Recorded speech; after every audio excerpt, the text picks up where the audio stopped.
On the morning of September 11th, 2001, Katie Couric and Matt Lauer were doing their morning show, The Today Show, and Mark Haynes was doing his morning show on CNBC. Since NBC and CNBC have the same peacock for a logo, it's not surprising that they would have captured the same 15 seconds just as the second plane hit the tower and the tower burst into flames. Just follow the black dot at the top and watch it as we intersperse between the two networks, and we can follow the path, and all of a sudden the flames come up, and all of a sudden we see a familiar scene that we've seen on television for a long time.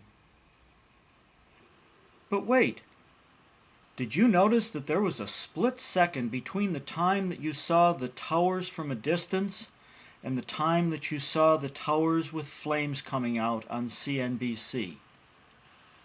During that split second on CNBC, we had a black top and a white bottom, and then we had a black screen, and then we had squiggly lines on the screen, and then we saw the World Trade Center through lines that went from the lower left to the upper right, and then the screen went gray, and then the gray screen turned into a white screen with lots of black lines with lots of dots, and those lines were so obvious that you could see them visibly watching it live on television.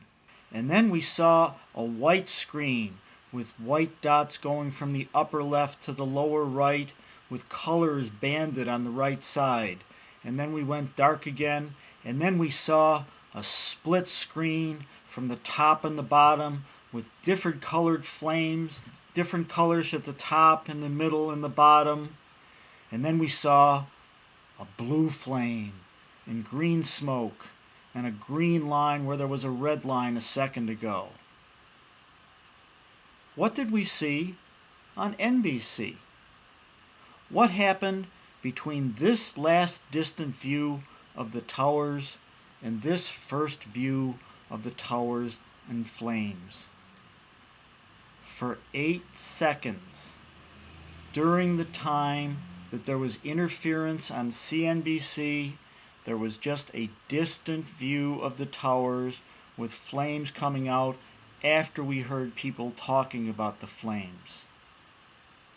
We have a couple of possible explanations. Maybe it was just good luck that somebody at NBC anticipated that there might be some interference, and so they shifted over to a screen view that was different.